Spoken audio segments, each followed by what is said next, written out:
This is Coffee with Kelly, a dynamic podcast that's dedicated to driving positive change in school safety. I'm your host, Ethan Woodman, Product Marketing Specialist for Crisis Go, and I'm joined by my esteemed colleague, Kelly Moore, Senior School Safety Specialist for Crisis Go. Our mission is to empower you with essential knowledge, tools, and inspiration required to foster a safer and more secure school environment. We hope this podcast will be the catalyst for transformation in your schools. Join us as we continue to dive into the world of school safety. Good morning, Kelly, and good morning, Jason Stoddard. How are you guys doing? So our guest here, Jason, is the Director of School Safety and Security at Charles County Public Schools. And I think there's a kind of special reason why we have him on here on the podcast. Kelly, if you want to kind of highlight that a little bit of the organization you guys are both a part of. Yeah, so actually a lot of hard work with many people who are focused on making our schools safer. An organization, nonprofit organization called Zero Now, created the National Council of School Safety Directors, which Jason is the inaugural chairperson for that. I was asked to sit on that council as well. So I'm going to let Jason say a little bit more, but this is sort of the coming out party for that organization and what we want to do. So we're going to talk a little bit about that, and then we'll get into some conversation. So Jason, thank you for having me. I appreciate it. It's an honor to be here with you guys, and looking forward to our good conversation. As you said, my name is Jason Stoddard. I am the Director of Safety and Security for the Charles County Public Schools. We're located about 20 minutes south of Washington, D.C. I am also as Kelly said, the inaugural chair of the National Council of School Safety and Security Directors, or School Safety Directors. We had our initial press release on April 30th, where we did a webinar press release announcing the organization and kind of planting our flag in what we're trying to do here. And moving forward, we have some pretty good goals moving forward of what we're going to do. And we look forward to working with all of our partners to include as many of the school systems as we can to try and put a certified school safety director into every school district in the state in the country. Nice. Yeah, and Kelly's been kind of talking me through this and talking about it, and it's really cool stuff. Lots of work. The seeds were planted for this in about in January, actually, in a Zero Now meeting, and the group of us came together in February, and then we sit here at the beginning of May, where we are with a press release and a national coverage, and have been contacted by a number of different media outlets, doing some podcasts and things like that, just trying to get the good word out that what we're here to do. And these professionals that are in this organization are the boots on the ground that do this job every day. And prior to our existence, there was nobody that was really representing them or providing any direction on what a certification looked like, or sitting at state houses and talking about, hey, look, these are the realities of what schools are facing every day, not just what we see in the news or in other media sources. Yeah, I've seen the group of people that are a part of this, and you guys are, I want to say, like, stacked. Like, you guys got some really great people in that group. And we did that on purpose, looking at there are legends such as Kelly that have been doing this for a number of years. If you don't bring those folks along that have done this and that have that experience, you're cutting your nose off despite your face. Yeah. Well, I've never been called a legend before. I've been called infamous, but thanks for that. So I guess there's really a lot of good people who are working to this, and I was honored to be asked to be part of it, and it's, I guess, for our audience, what problem are you actually trying to solve with this? So as we look at the school security space, it's an ever growing space. It is something that some school districts that were a little bit more leading edge hired school safety directors years ago, or they had emergency management folks inside of their schools. However, once Parkland happened, you started to see a shift nationwide in more and more legislative bodies and schools looking to hire school safety and security directors, and it's somewhat spread across the United States. As we did research to try and the exact scope of this problem, we were only able to find 2 states in the country that require school systems to have school safety and security directors at the district level. There's only 32 states that have some sort of state government program or office that oversees school safety or provides guidance or grant funding. This is something that, there are 14,000 school districts in the United States. And we educate about 50 million kids a day. And these are America's national treasures. So we need to be doing everything that we can do to make sure that our kids are in a safe environment so that they can excel. As you look at the hodgepodge of what school safety looks like, a vast majority of people think school safety starts and stops with an active shooter, active assailant style threat. Truth be told, there is really no great definition of what school safety is, or what a school safety director covers or should be responsible for, what it looks like to become one, how you transition from civilian world, whether it's law enforcement or emergency management or fire EMS, or even transitioning from the classroom or as an administrator into a director of safety and security. How do you do that? I know I transitioned just like you did from law enforcement into this role. This is a whole different language. It's a whole different. The K-12 space doesn't do very well when they're being told what to do by somebody who's just walked through the door, and they see them as nothing but an outsider. So you have to learn how to build those relationships. You have to learn how to speak education. And you got to learn what all the regulations are. The regulations look completely different here than anywhere else. So that was part of this. And I think that the idea for this, for something like this, an organization like this, was there at every school safety conference where there were school safety directors since in the last 10 years at the bars and during the people walked around the expo. Wouldn't it be great if somebody did this? Wouldn't it be great if somebody took this bull by the horns and ran with it? The other thing that we really looked at was, the school security space is mostly taxpayer funded. Well, it's all taxpayer funded at this point. It's about a $2 to $3 billion business that's pretty much unregulated. And in many cases, we have there's nobody that the states are calling from within inside of the schools to talk about what the truth is that's happening every day. What are the things that we need every day to make our kids safer? The sensationalizing of active shooter style attacks has led to a vast majority of products that have something to do with response to active shooter style attacks. Without it being regulated, there's a lot of potential for wasted money. The other thing that we found is in many school districts, there's a number of different people that are doing, quote unquote, the safety thing. You may have IT that oversees your cameras. You may have facilities that oversees your door locks. You may have a life safety office that oversees the video management software of the cameras that IT oversees. You may have a school administrator who's writing policy for their school, but it's not comprehensive, nor is it consistent across the entire district. That's where we believe that somebody that is basically the captain of the team. The best way that I can describe this is the fact that it's much like we have a bunch of players, but we have no captain in many organizations. So I think that the logical thing to look at is who operationalizes and owns school safety at every school. I think when you really sit back and look at it, parents give their kids to us for 6 to 7 hours a day. They expect their kids are going to be safe. There's laws that say that we will do things that are reasonable to keep kids safe. And we have an athletic director in just about every high school. We have somebody in every district that's in charge of teaching and learning. You have somebody in every district that's in charge of principals. And those people are experts in their field.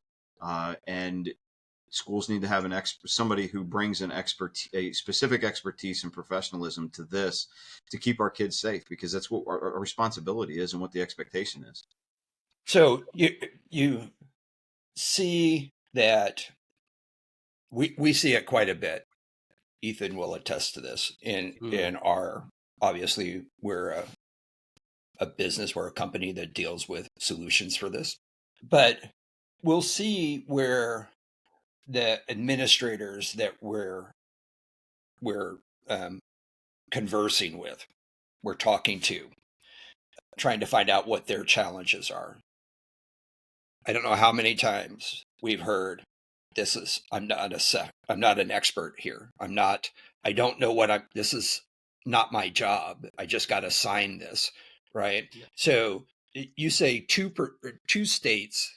I think there's probably a couple more. They probably call it something else. Missouri is one of those states that they require two, they call them safety coordinators for each district. But they don't have any idea what it is they're supposed to do. And they rely on experts. So let's talk about a little bit about the expert label. Maybe just a little, I don't want to get down into the weeds about who's an expert and who's not an expert, because I have my own opinion on that, obviously. But because what I think we're really trying to do is create experts. I don't like the word expert. I know you don't like the word expert and so forth. So why don't we talk a little bit about that safety expert and why our schools are so vulnerable to that type of label? So I think that you're right. I dislike the word expert. It is overused. It's much like being America's nation's leading this. How did you get that title, and who identified you as? What I would best classify of what we're trying to do is we're trying to build a professional core competency for what our school safety directors are should be trained in. As we have had these conversations with all the folks that are on the founding council who bring a number of years of experience to this, we find that we're all doing a little bit different stuff. We're all responsible for a few different things, but there is a core competency that we need to be. We need to drive that experience and knowledge with, and I think that's where we really want to sit. We have people that walk through the door, what I would classify as vendor-based experts that are experts in their solution, and they will tell you how their solution works and how it can integrate into their system. Well, there's very, very few school safety experts, because this is, quite frankly, a pretty new field. This is not something, there's been some pretty progressive organizations like the Littleton, Colorado, prior to 1999 had a school safety and security director. It was probably unheard of then. And it's only grown since then, but we've seen that true explosion over the last 5 years, and it needs to grow even more than that. So I don't think that there are any quote unquote experts in school safety and security. There's a lot of professionals. There's a lot of people who have a lot of knowledge about what goes on, but I don't know how we get to that term expert. I don't like people, but I don't like people. It's overused. We all know language is important, but what has really been shocking to me in some of the discussions that we've had has been this idea that schools should let anyone other than the school itself drive their school safety and security, drive their climate and culture. And what I mean by that is in many school districts across the United States, you see them say, "Oh, we have a school safety and security director. It's our SRO." For the most part, the SRO doesn't work for the school, so there's a lot of different issues there, and they're law enforcement officers. They have a whole different thing that they're responsible for. They're not responsible. We don't want our law enforcement officers to know or to be responsible for understanding the school's purchasing and procurement processes in order to purchase cameras or to purchase magnetic door card readers. So you have that, and then you also have, we have school safety experts that sold us this enterprise program that integrates with all this stuff. It does our cameras, our VMS, it does our refrigerator temperatures, it does all of these other things in the school district. Well, those vendors are much needed because they need to know what their solution is and how their solution fits into everything else. If a school doesn't employ somebody that is what I will classify as a first responder that they own, they're losing the opportunity and they're passing the buck on who's in charge of their safety of their kids every day. But don't you think that's the way it is? Okay, because they have a director for everything. Correct. Right. And they want the superintendent wants somebody else to handle that. They just want somebody else to handle it. And when we look at, you touched on it just briefly, some of the people who are responsible for school safety and technology and those types of things, it runs the gamut. It could be a facilities guy. It could be IT. I've seen the business director. I've seen the communications director. I've seen all of these different things. And they like to delegate. The other problem that we see, and I want the schools to drive their own safety. The problem is the culture within the schools says, and and I'll give you an example of this, but the culture says we don't do anything in school safety without a mandate for the most part, right? Literally just got something the other Yeah. day So, we put out an email asking what some schools are doing regarding Alyssa's laws. And we got a response. We don't care. It's not mandated in our state. What's the intent of Alyssa's law?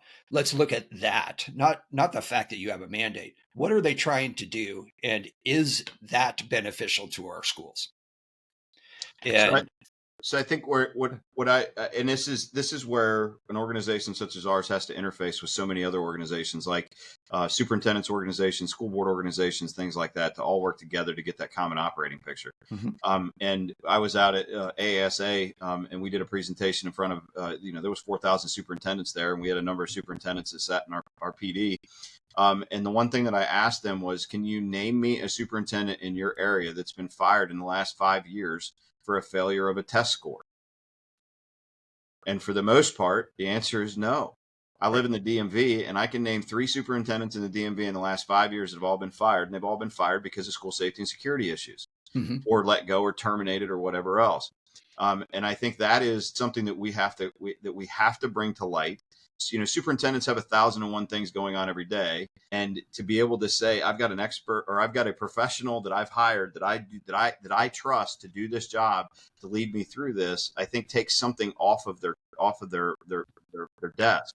I also think, quite frankly, it also gives them the plausible deniability to have somebody between them and the actual decisions that are going on for the preparation and the response to any type of public safety or a crisis in a school, because they should be one step removed. It's no different than when we were in law enforcement. The last place you ever wanted the chief was on the scene of a crisis, because they shouldn't be making those decisions. Well, because there's a lot of things that. But you see. There's a lot of reasons that. Yeah, but you see what I mean. They get in the way. They're not in the right spot. They're not operating. Let's put it this way: they're not operating at the appropriate altitude that we need them operating at. We need them sitting with the commissioners or with your higher ups and your elected officials, taking those people away from our command posts while we're operating in a crisis environment in any place. And I think that's where we really have to have that conversation. That look, in 2024. Superintendents aren't being fired for test scores. Everybody understands the problems with the tests and the test scores and why kids aren't excelling and with COVID and everything else. What they are being fired for are the major security lapses that are occurring that may include human resource issues, the employee issues, or that may include something like things that were hidden from the public or not being transparent about. Most of those issues are school safety issues. And you need somebody. Our school system experienced a horrific event that involving a former employee, and there was nobody to help my former superintendent walk through how that looks, what we needed to learn from it, how can we prevent it. Doing that after action review of everything that you're doing to get better. Tragedies and crises are going to happen. Most of them can be prevented, but when they do happen, you have to be able to go back, and somebody's got to lead the process of how do we get better. And we owe that to our kids, to our staffs, and into our communities. Yeah, absolutely. Absolutely. But here's the deal, and I agree. We should hire safety directors to lead all that. But the superintendent can't relinquish the responsibility for that safety. He's the one there, right? So he can't just set it and forget about it. And I've been at many conferences with high level school officials where I talked to them about safety, and they said, "I have a guy for that." Okay, where are you at with this, right? And you talked earlier, touched on policies, writing good policy, right? And while safety directors are they should be drafting policy and stuff, it's still do you have, as we know, policy should be driving everything you do in the safety world, right? And if you don't have policy, you need to get policy. As much as I hate policies, you need policies. They drive everything that you do, and they allow people, they give authority to people, they give responsibilities and expectations to people. I know where we want to be, but I also understand where we're at, right? And that's going to be the challenge, is building this incrementally so that we can bring everyone along, because there are so many people here, not just law enforcement and other first responders, but the school administration, the your building administration, your safety teams, your threat assessment teams, all of these people. So I actually had this conversation yesterday with another one of our colleagues, and I think the question is who's doing it now? Who's leading that conversation before this organization started? And nobody was. And how do we eat an elephant is one bite at a time. And I think by providing and by partnering with organizations that represent school administration, faculty or facilities, unions, and elected school boards, I think we can bring forth the information that's needed to bring this to the level that it needs to be brought to. One of the things, as you know, that we've been working on is where does this, if you're just now hiring a school safety and security director, where should they sit in the hierarchical chart of your organization? And that varies drastically, even in the state of Maryland, that requires people to or the school systems to have a school safety and security director. I used to report directly to my superintendent. New superintendent came in, shuffled things up a little bit, and now I'm one level down. I don't think that that's bad. I don't think that a school safety and security director reporting to facilities is ideal, but I also don't think that's bad either.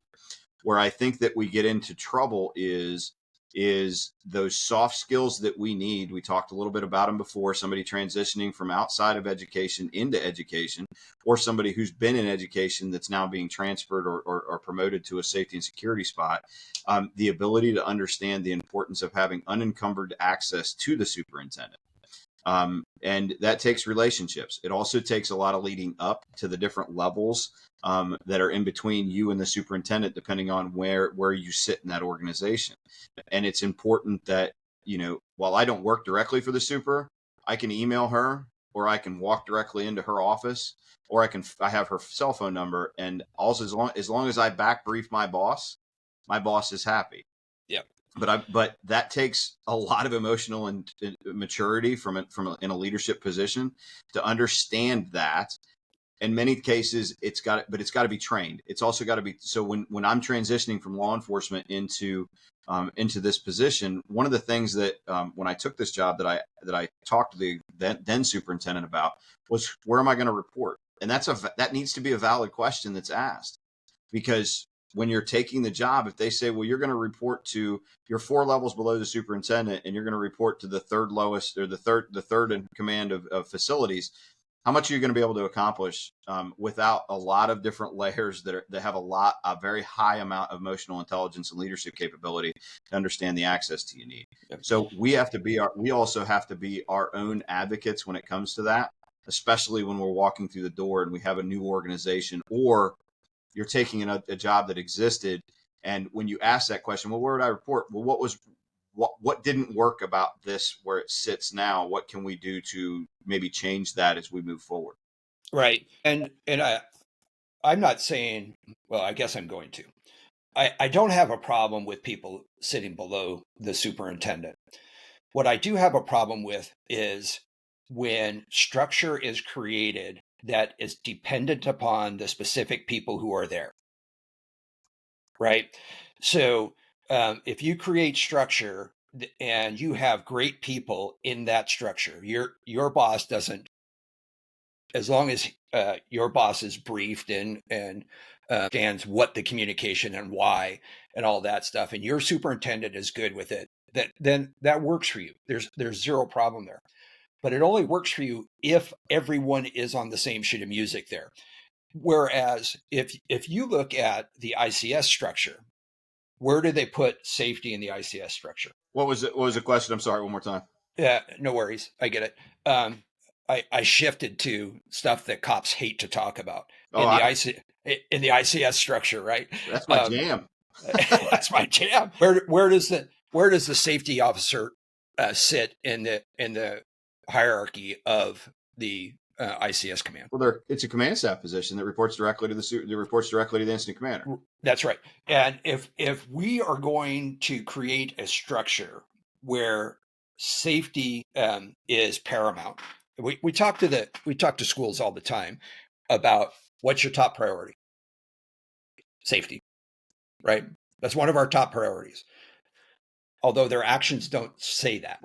They don't give a budget to it. They don't really understand what it is. All different things like this.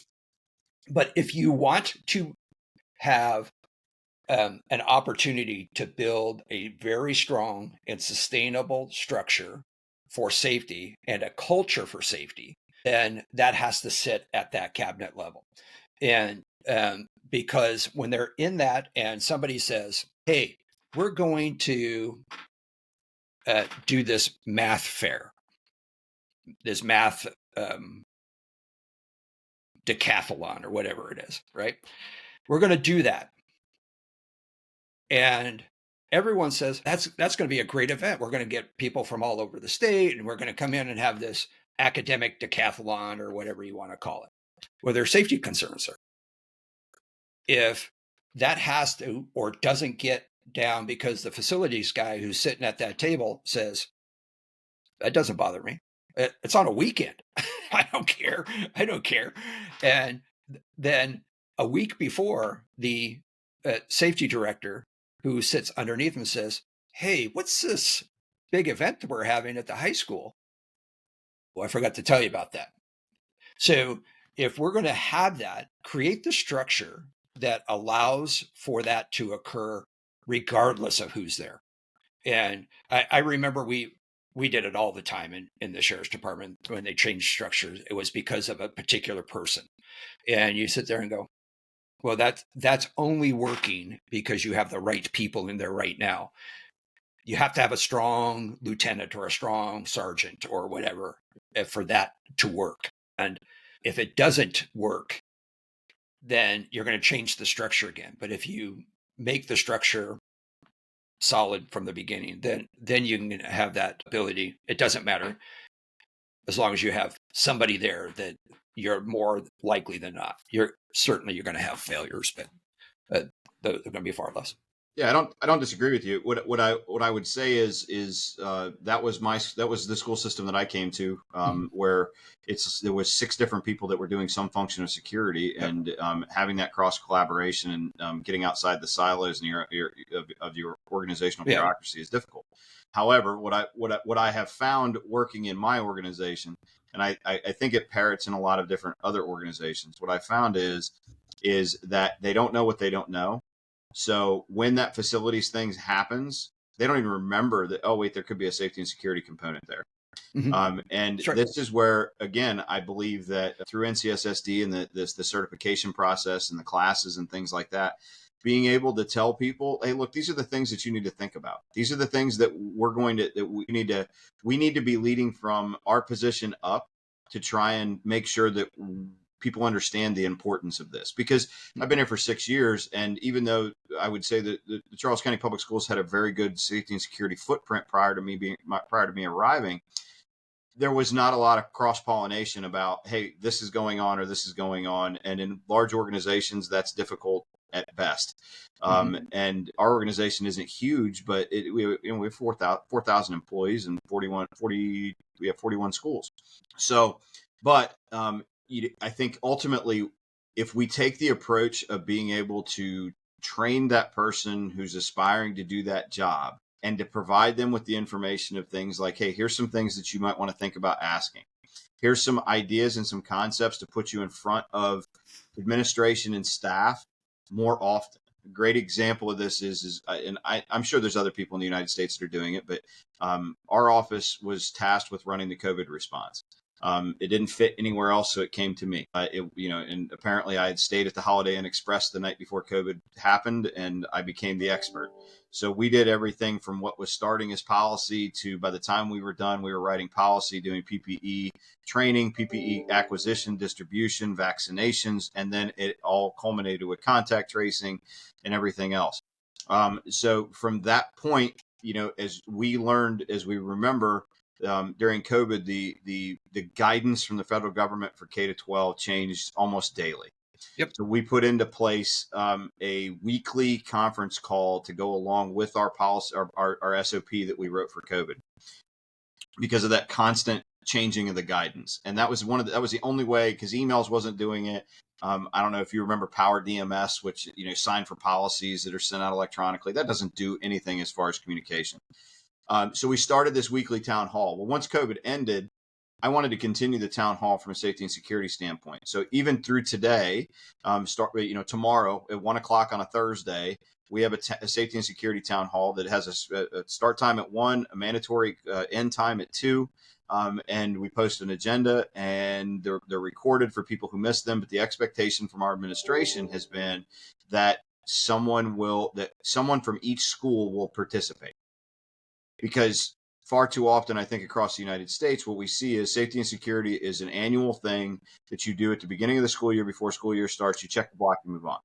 So the idea, this is not a groundbreaking idea to do a town hall, but it's an idea that we all need to share because it may work for 3 other schools in another state somewhere. And now 3 other schools, their security has been enhanced because their security director is standing in front of them on a regular basis. I think that's the value of an organization like this, because even with all the publications, the LinkedIn and the podcasting and things like that, there's not a lot of discussion about lessons learned as it relates to the implementation of strategies in the K-12 space. And there's a number of different reasons for that. I listened, as we talked about earlier, listened to a lot of those those discussions in your last couple podcasts about fundamentals in school safety and security. And we're going to argue about what those fundamentals are.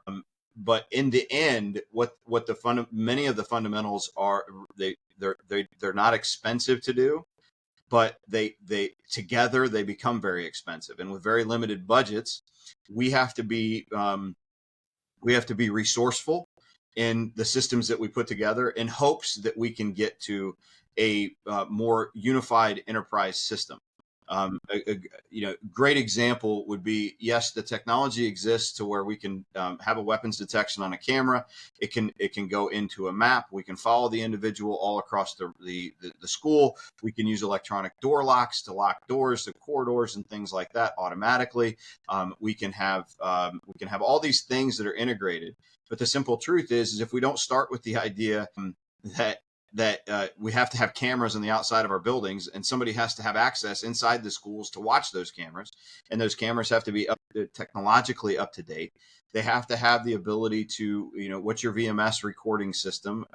You have to have the ability to scan somebody into your building, showing an ID or something along those lines, or buzz them into the building.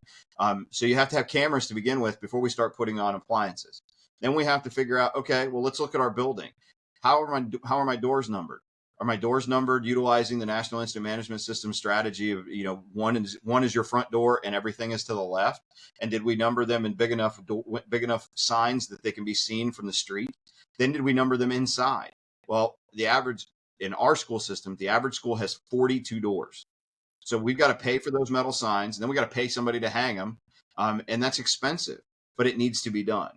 So before we go talking about all these wonderful technologies that are out there, there has to be some basics that I'm a big a big proponent of mastering the fundamentals, and that's from policy creation and procedures down to the things that we should all have.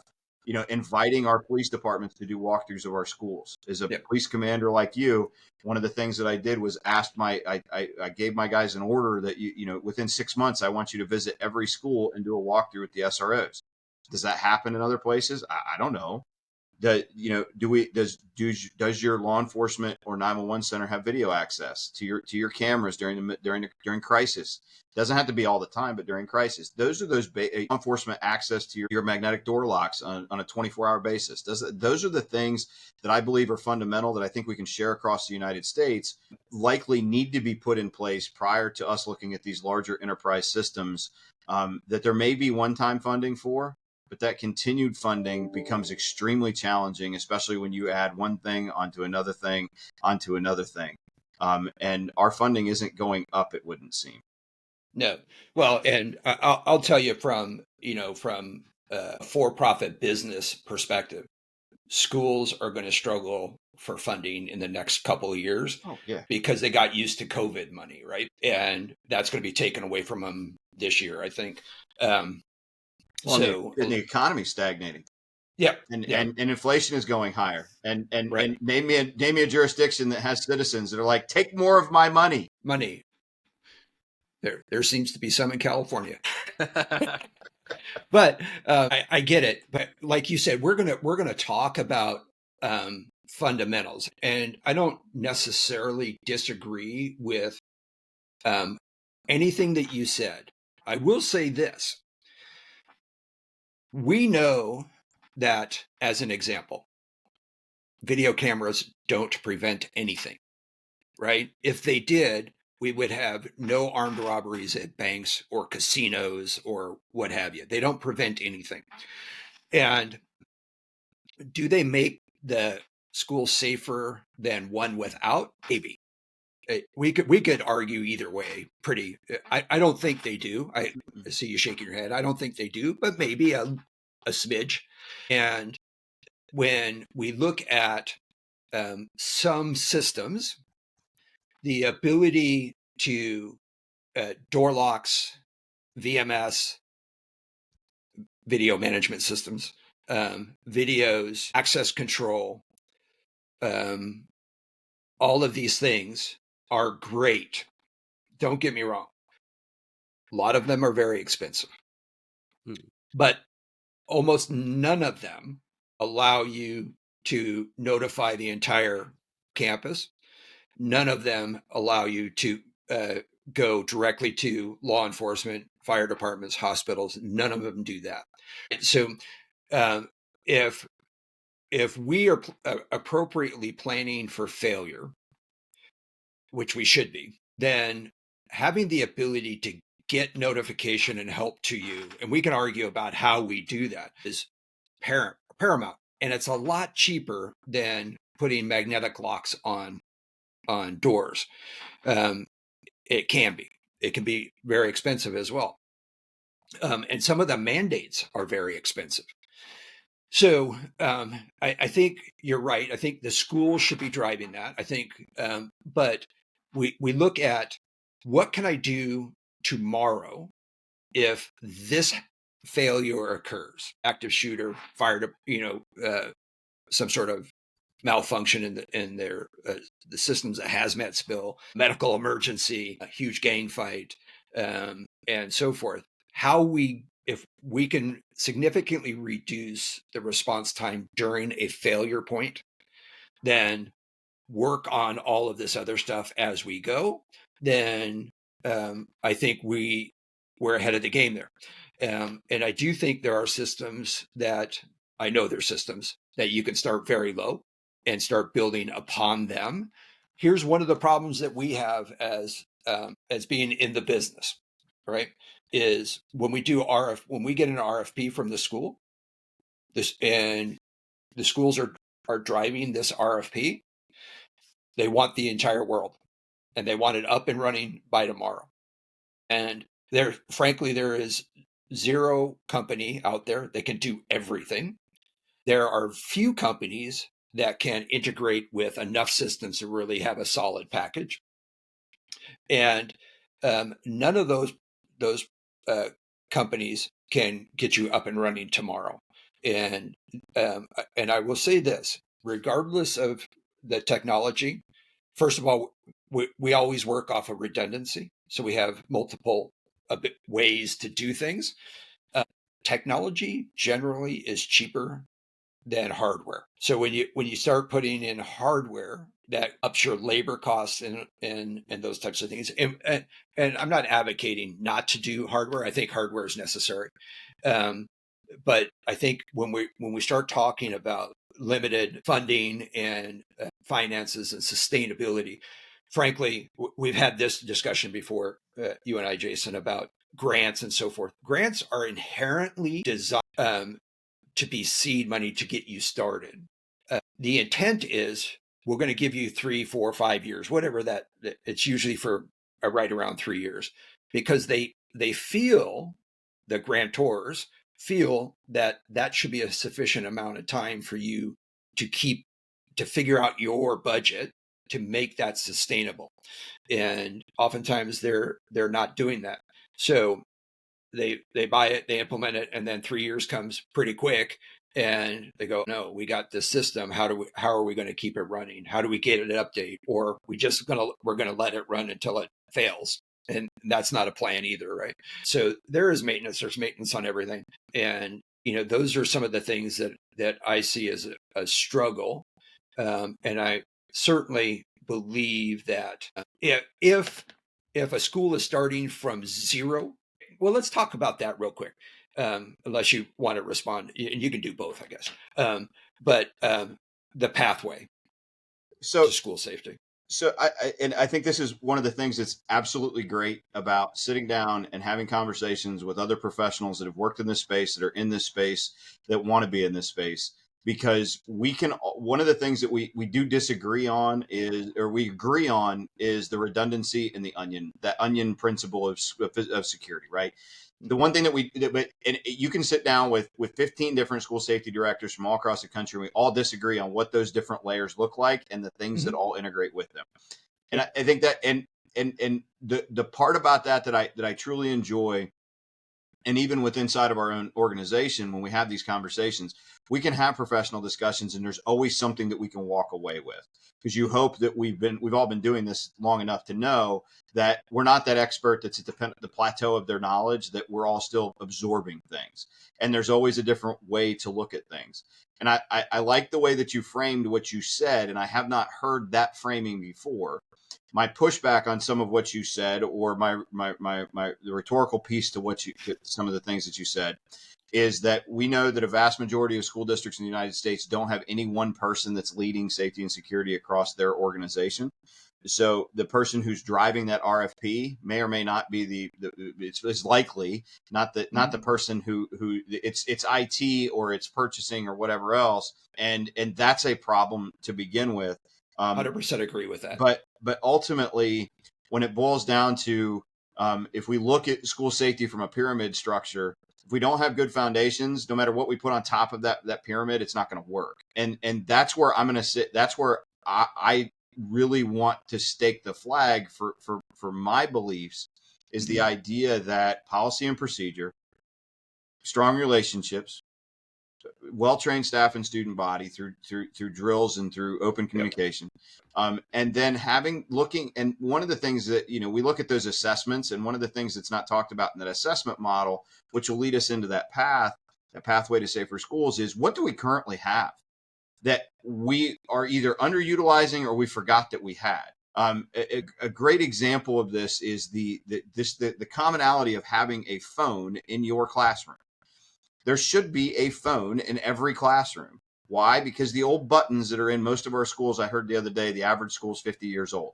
I don't know where that data comes from, but okay, we'll repeat it and use it. If the average school is 50 years old, many of the infrastructure pieces, like the buttons that they push to have the call buttons they don't work anymore. So how do we replace those? That's a normal everyday operation for a school.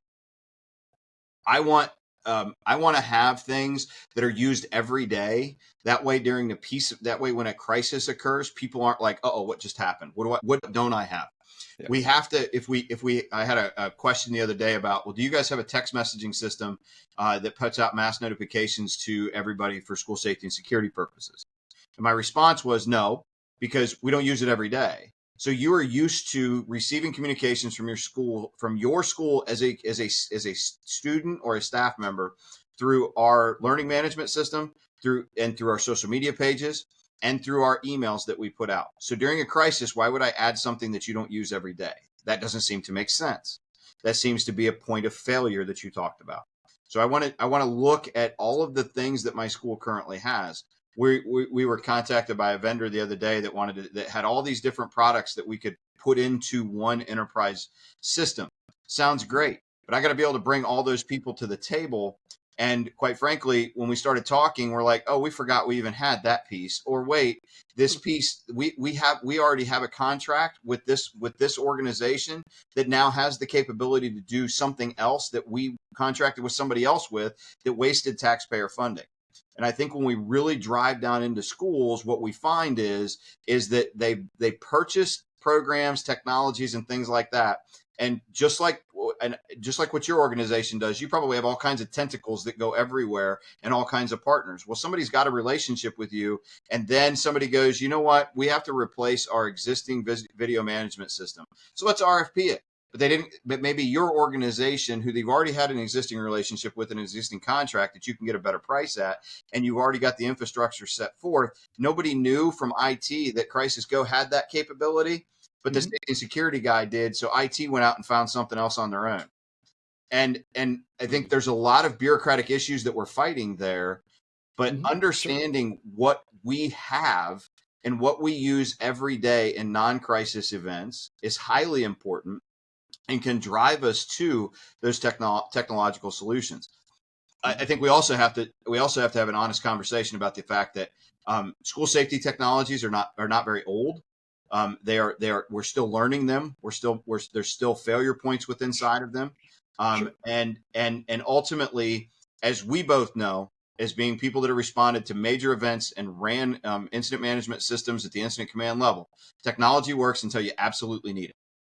And that is something that, when it comes to technology, that's getting better in 2024, but not 100%. And I think that what we really have to look at is mastering those fundamentals of what we're doing every day. I would love to have a Crisis Go product, a product that goes into, all the different partners that you have. But if I'm not every day utilizing my ability to pass messages along on a regular basis, when we have minor incidents inside of our schools, utilizing the existing things that we have, I can add another mass notification system to it. It's still not going to get used. And I think that's where we really have to have some of those hard conversations. You mentioned video cameras too. I do not disagree with you. Video cameras by themselves don't make things safer at all. However, what they are now is an appliance. So we can add all kinds of things to those video cameras. And what we find is, just like with our implementation of some of the stuff that we've done on our cameras, we find that our cameras are old. There's never been a preventive maintenance issue with them. The lenses are dirty. The technology's old. They're placed in the wrong spot. They're placed because of the wrong philosophies. There's environmental issues like shade to light, light to shade. There's all kinds of issues. So as it boils down to it, anything that you add to that appliance causes an escalation of commitment to your camera program. So yes, I can add gunshot detection technology to my cameras. So the old shot spotter model, now I can have it in my camera. I don't even have to buy another thing that's got a microphone on it. But if my cameras are in the wrong spot, that doesn't do me any good. If my cameras are old, I can't put it on it. And where I think we probably all need to have a much broader conversation about is, how do we get, let's say, 70% of the schools in the United States to have those fundamental principles, such as phones in their classrooms, numbers on their doors and windows, any type of a map, whether it's a digital map or even a PDF map, any type of a map, and how they are sharing what they have in existence now with their local first responders. Do we have Knox boxes? If not, why?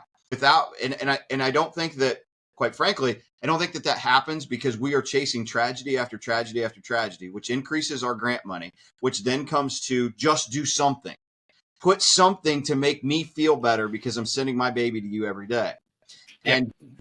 And that drives we want, you get, then your company gets that RFP that we want anything and everything on top of that, when in fact it doesn't integrate with anything. And then it's a short-term solution. And then what we find out is a number of products that are in this space, and we all know it, a number of these products that are in this space are unproven.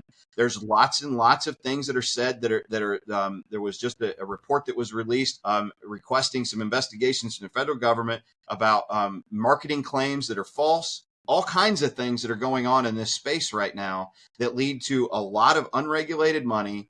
And we don't know what we already have, which is, I think, where we circle right back into the need to have somebody at the school, the coach at the school, managing this team. Mm-hmm. Yeah, I don't disagree with, I do with some of the stuff, but fundamentally, I agree. But we also know that there are schools that don't have anything, and we have schools that have purchased these things, whether they were duped into it or legitimately are looking at it. The point being here is that there's a school safety director that can vet all of that stuff out, right? And I'll give you one of the things I disagree with, or I'll give you two real quick. The first is phones, for the most part, have been in schools for many years. And many schools, at least some of the ones that they've been taken out of because they're expensive. And here's what has happened. They were put into the schools so that teachers could be contacted directly by parents, by school administrators, by whomever. And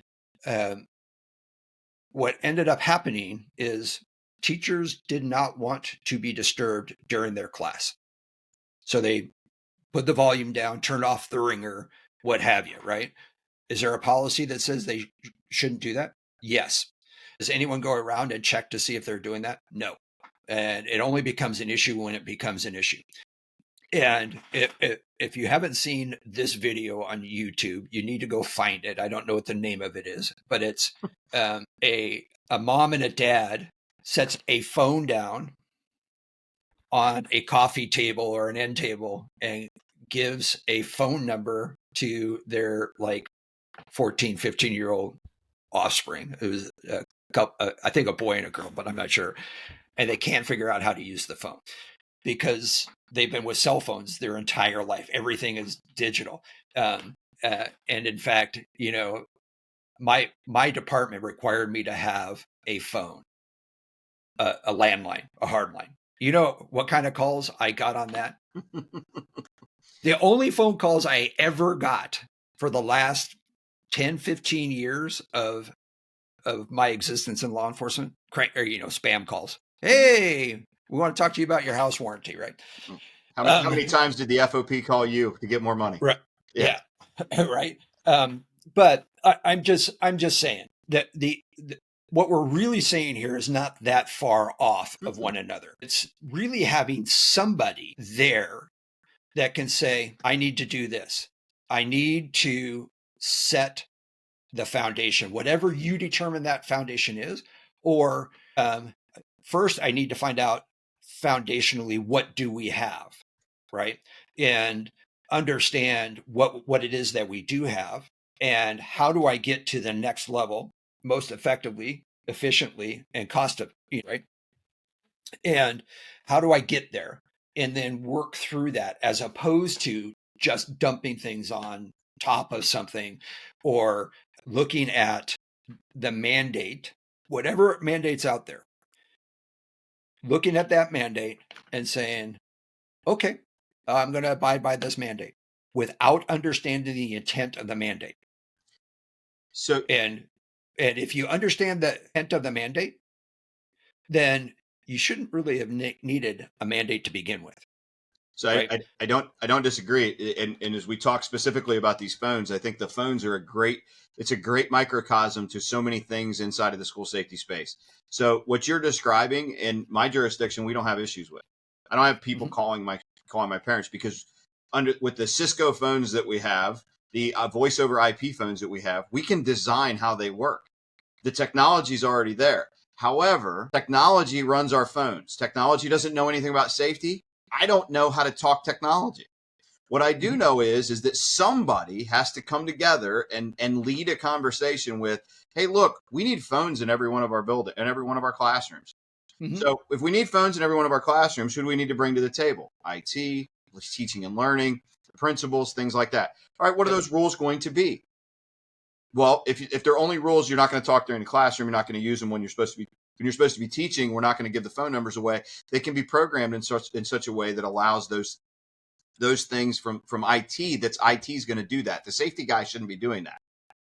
100%. But I think what we're getting at, and we're talking about the same thing, is there has to be somebody that have to, and I think it is a school safety and security director's job. One of those soft skill jobs is to drive the destruction of decision making in silos, because we touch so many different things.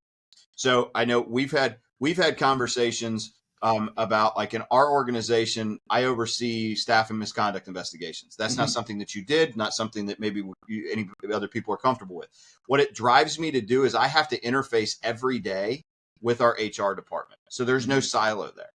When it comes to technology, our implementation of any of the AI stuff that we've done on our cameras, that implementation of that, the first thing I did was went to technology and said, you guys have to be on the weekly calls with this.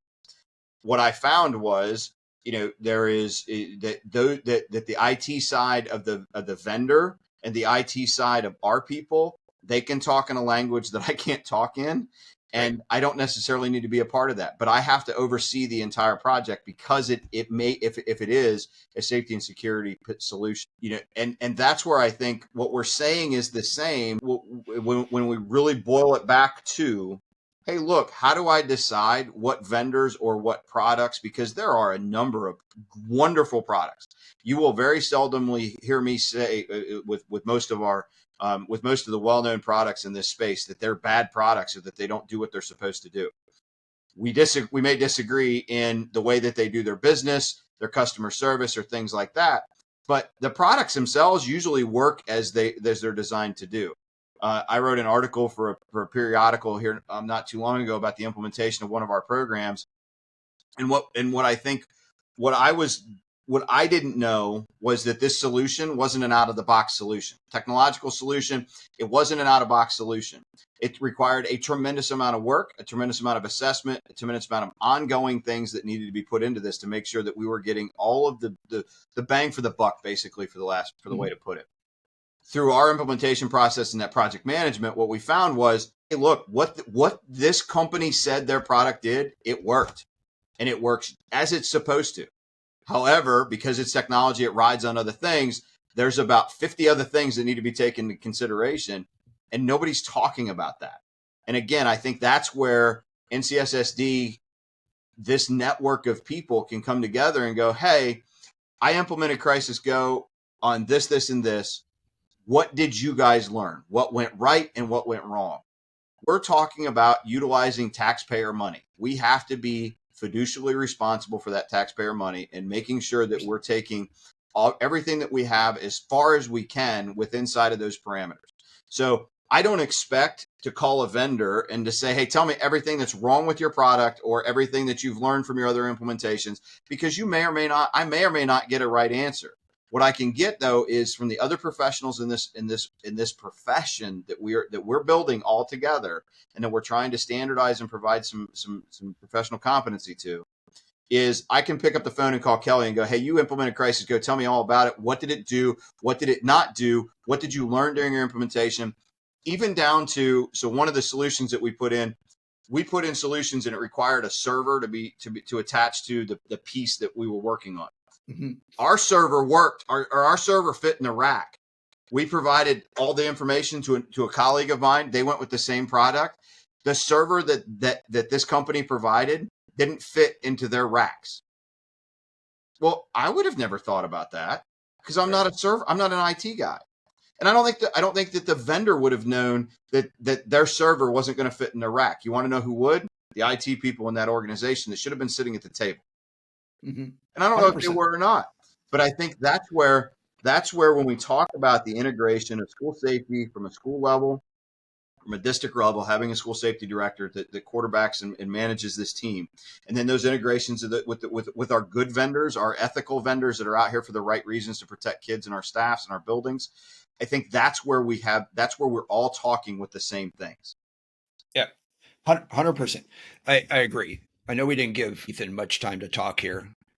He's probably okay with that, maybe not. But I agree. And I guess I would say this, and you touched on it just a little bit just now, is the safety director has to understand partnerships, policies, people, right? Systems.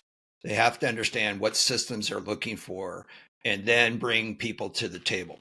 There are very few, and I tell this to everyone. I think you know, Jason, I was an incident commander on an active shooter incident. And we had 250 cops show up at our incident. And there are very few agencies in the United States that can provide that kind of manpower on a moment's notice. You know, we got people we didn't even want, right? But they're coming, right? Especially when you start in your area where you have, you know, in, what do you call it? The DMV? Yeah. What is that? To me, that's the Department of Motor Vehicles, Yes, and I would never want to be this there. is the district, Maryland and Virginia. It's DMV. I heard that the other day, and I just like, yes, okay. But they have a different law enforcement agency for everything. You know, the Park Police, Capitol Police, Secret Service, FBI, all these different law enforcement agencies, and they're all coming, whether you want it or not. Right. And but understanding partnerships, and if you look towards the more typical school and agencies, like we were considered a mid-sized sheriff's department in Southern California. We had 310 sworn deputies and another couple hundred sworn deputies in the jail. So we had 500 total, 2 different classifications. So the people in the jail couldn't come out and really assist us. They were just deputies in the jail. So any given day, we probably had 30-ish on patrol at any given time. And so understanding the need for partnerships and understanding the relationships, not only between people, but systems and processes and things like that is key to this position, right? And understanding where you're at, doing your assessments and trying to figure out that is absolutely paramount. And that's why I go back to this, what I said earlier is, first of all, standardizing that position it's a monumental task. I get it, because there's so many, even us that are saying, well, that I never did that. So trying to identify those core competencies and identifying those and the standards for those is going to be key for our success. And then if a school wants you to do misconduct investigations, that's upon them to teach you how to do that, because there's so much to do. I did misconduct for investigations and stuff for the sheriff's department, and then I dealt with the aftermath when I was in HR. So I know a fair amount of that. But there's so much liability in there, right? And especially when you're talking unions and so forth. But understanding that and having them at that level where they're talking to the superintendent and understanding, hey, director of IT, director of this, we need to get together. We're about ready to spend a bunch of money. And I like when you said, you know, you guys, you didn't put it this way, but you're stewards of taxpayer money, right? You have a fiduciary responsibility to that, which a lot of people don't take seriously. And it is important that you understand that. And part of that is just having a plan, looking at, people are waiting for this mandate, and this kills me. We have a mandate of doing an assessment every 3 years. I'm going to wait till year 2.5 before I start looking at my new assessment. You should be doing assessments every day, walking by and saying, here's an issue. We're going to deal with this. If you have to then walk and do a formal one, okay, but that's not going to take anywhere near the amount of effort, manpower, cost. I know there's people out there that do this for a living, and I don't necessarily disagree with that. It's not rocket science, but it's a new language, and people have to understand what they're looking for. Is a door locked? What does that mean, right? But somebody who does contract assessments, that's expensive. And if I train you how to do it, you can do that pretty quick. But understanding that, and what kills me is people wait for mandates. No, and I don't disagree. As you were talking about mandates earlier, you were talking about Alyssa's law, and how can your IT people? How do we expect them to know what that is, unless somebody like us is telling them what that is to understand that mandate, to understand, how do we communicate with? How are we sending messages and getting instant communication with our public safety partners? So, we just did an assessment of a vendor for a mass communication system that we have on hand. And then as we started to look at it, a couple of things that we found was the only thing that they offered that we didn't already have was maybe a text messaging app. And then it becomes an issue of, or not a text message, an app to receive notifications.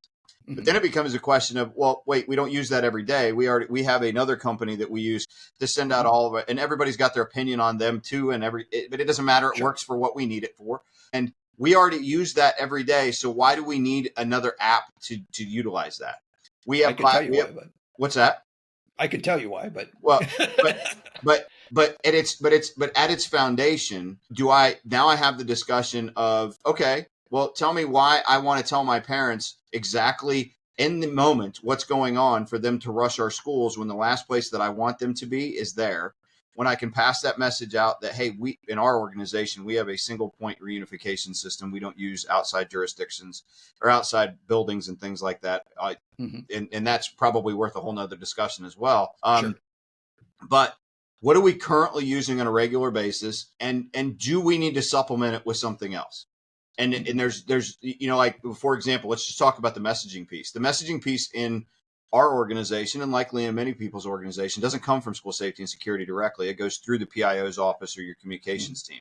So if your communications team, when they go to RFP, how they're going to message everyday events, if they don't know to contact the safety and security people to say, hey, what would you use during a regular crisis? Oh, well, we would use Crisis Go to communicate that way. Maybe they've got something that we can utilize on a daily basis to send it out there. And that way we have those redundant systems that we're utilizing every day. And let's face it, it takes almost every day to stay up on what new products all these vendors that are out there have to offer. And I'm averaging 10 phone calls a day, and God bless the salespeople because they're making cold phone calls all day long. God bless them, because there's no way I could do it. But when I'm getting 10 phone calls a day as the titled person who's a safety and security director, I know my superintendent's getting 20 phone calls a day because of all the other vendors. My facilities guys likely I'm getting the same calls that sometimes my facility guy's getting. So we've got to figure out how to lasso all of that to make us better, because ultimately, as we've all talked about, this is all about our kids, it's all about our staff, and it's all about our schools and our communities. So, and add on top of that we're from the government and that we're funded by the government. People expect government to be better than it is. And we have an obligation to be a portion of that solution, not the bigger problem of it. Yeah, I don't disagree with anything you're saying, and I will say this, and then we can probably, we're getting a little bit long on this, but this is why one of the reasons I said we'll probably have multiples of these, Jason. And but here's what I'm going to say. Capitalism is very strong in what's going to happen, and you're trying to lasso A-type personalities in industry or a profession of sales, trying to get them to not call you or to only call you in. Well, but trying to for a government to try to do that, it ain't going to happen, right? But it's what you do when you pick up that phone, right? And I think that's where we have to stay in the lane and impact those things that we can impact, and really say, you know what? I've looked at your product. It's not for me, right? And one of the discussions that we've had is a class for school safety and security directors of how to interface with vendors, what questions to ask. Yep. And that's highly important because I've had to learn it. And believe me, I want people to, well, not that I'm soliciting more phone calls or more emails, but what I will say is I enjoy talking to the vendors because I need to learn all that's out there. That's part of my job, to research and to understand all those things. Right. That is what we have to do. The problem is there are so many solutions from this side. There are so many solutions. I don't know everything that Crisis Go does. I don't know all the partners that Crisis Go has. I don't know if you guys can do things like, is your enterprise system allow you to monitor environmental conditions inside of rooms and buildings and also on our refrigerators? And the only way I find that out is if I ask. Right. You see what I mean? So I need. So it is a love when it comes to the vendor integrate and learning what we're doing. I'm not trying to lasso anything as far as that goes. What I'm trying to lasso is on our back end, making sure that we're all talking with inside the school and nobody's driving that organically. It has to be driven from, in most cases, from the outside in. And also, there's a whole nother part of NCSSD that we didn't talk about a lot today, is about business ethics, is about how, your product should stand on its own. I shouldn't need, as you talked about mandates, I shouldn't need government mandates to tell me which product I must have in my schools and which product I must prioritize in my school and which product I have to have, which specific vendor or vendors I have to use to meet that mandate. Yeah. And that's where, as we talk about fundamentals, the exact thing about, okay, we have fundamentals. I may have a school that is located, if you look in my jurisdiction goes from very urban to very, very rural. 25-minute response time, running priority. Our sheriff's office is the exact same size. The one that I retired from is the exact same size as you're talking about. So you probably had that rural school that was 25 minutes running priority to get to, that had 300 kids in it. An hour. Yeah, exactly. So right. So that school's security is likely to look completely different in certain aspects than the school that is right next to the police department. And we need the autonomy and the funding to be able to determine how we are the ones, being the professionals that do this job every day, align those priorities, not legislatives, not vendors going to legislatures. That is where I have an issue with our vendor, not all of our vendors, because not all our vendors are doing that, but the vendor issue. Yeah, no, I get it. But that's another herd of cattle with Correct. One cowboy and one lasso that's and the way that you attack that is another herd of cattle, right? Correct. Is talk to the politicians, educate the politicians. But the problem with politics is politics, right? When we're talking about educating, we want to educate our teachers, our educators, our administrators. We want to educate them on this as well, right? It's not just we're working on educating and professionalizing the school safety directors. We want to get into infusing safety and understanding and all of that, all to everybody, regardless of your position at the school, right? When we're talking about safety, there are people who have different responsibilities and expectations, but there is no one person on that team, that safety team, that is more important than the other one when it comes to identifying an incident, getting it started, and having the ability to trigger an alert or whatever, right? To solve that emergency. There's not one person, but having that. But with politicians, we're talking about people who are turning over on a regular basis, right? And so that's going to be a huge challenge for us, but we're going to tackle that one as well. And before we get, Kayla's going to kill us on this one. She's the one that does our editing. But let's have another one of these. Let's Absolutely. Talk. And it was great having you, Ethan. Before we go, is there anything burning in your little heart that you just have to ask? And if you say, it's not. There's a couple. It's going to lead to another. It would lead another long discussion. Maybe I'll end it. I'll ask the question. Maybe it's just something you ask. You go into more detail in the next one. But okay. I mean, it's What's our next topic going to be? If I'm thinking from the school perspective, let's say you're someone who's you have the responsibilities of what we're calling a school safety director on someone else. You have it on your IT guy, whatever.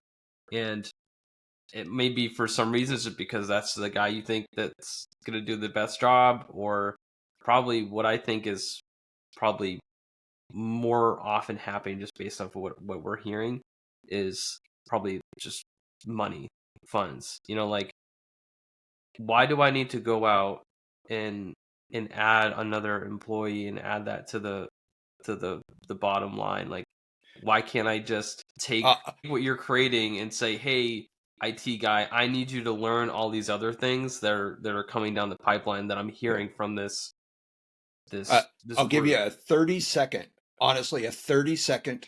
All right, I'm going to time you.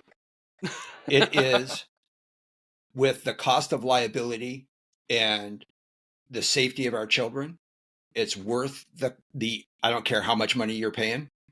It's worth the extra money to have somebody who's solely responsible for directing that. And I say directing it, right?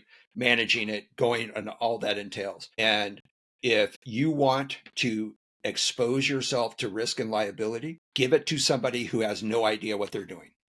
Especially, you hear me say this all the time, especially in the state that we're at right now, we're 25 years past Columbine.